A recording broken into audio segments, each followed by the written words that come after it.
Quem pensa enriquece, capítulo 3. Desejos, continuação. O desejo é mais astuto que a mãe natureza. Como um clímax adequado para este capítulo, quero apresentar uma das pessoas mais incomuns que já conheci. Eu o vi pela primeira vez, alguns minutos depois de ele nascer. Ele veio ao mundo sem nenhum sinal físico de orelhas.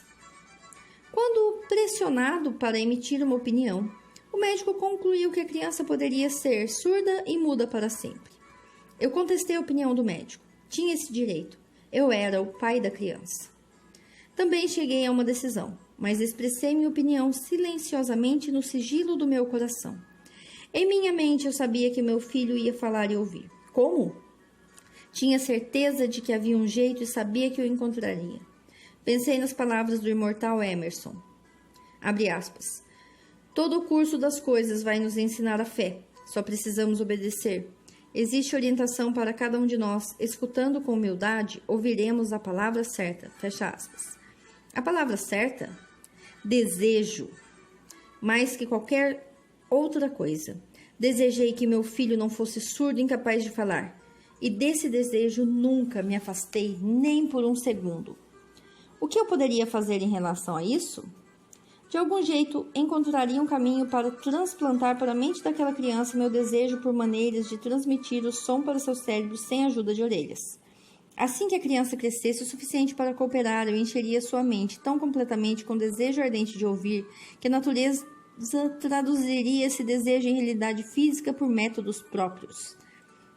Tudo isso aconteceu dentro da minha cabeça, mas não contei para ninguém. Todos os dias renovava o juramento que tinha feito a mim mesmo, o de que meu filho não seria surdo. Quando ele ficou mais velho e começou a notar as coisas à sua volta, observamos que tinha um pequeno grau de audição. Quando chegou a idade em que as crianças normalmente começam a falar, ele não fez tentativa nenhuma, mas podíamos perceber por suas atitudes que ele ouvia ligeiramente certos sons. Isso era tudo de que eu precisava saber. Estava convencido de que, se ele podia ouvir, mesmo que ligeiramente, podia desenvolver uma capacidade auditiva ainda maior. Então aconteceu uma coisa que me deu esperança, algo que veio de uma fonte inteiramente inesperada. Compramos um fonógrafo. Quando a criança ouviu a música pela primeira vez, entrou em êxtase. Ele se aproximou prontamente da máquina. Em uma ocasião, tocou um disco por quase 2 horas, parado em frente ao fonógrafo, com os dentes comprimindo a beirada da máquina. O significado disso só ficou claro para nós mais tarde. Na época, nunca tínhamos ouvido falar do princípio da condução óssea do som.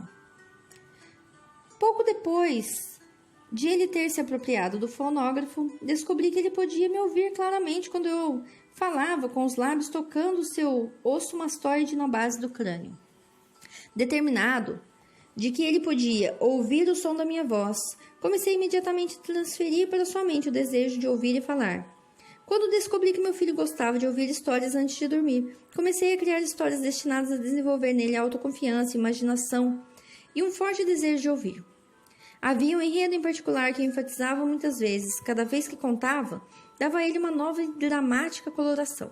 Essas histórias eram criadas para plantar em sua mente o pensamento de que a sua aflição não era uma deficiência, mas um bem de grande valor. Como resultado de meus estudos e de minha experiência pessoal, eu acreditava firmemente que toda diversidade traz com ela a semente de uma vantagem equivalente. Porém, apesar das minhas crenças, devo confessar que não tinha a menor ideia de como essa incapacidade poderia se tornar um bem. Quem pensa enriquece, capítulo 3. Desejos, continuação. O desejo é mais astuto que a mãe natureza.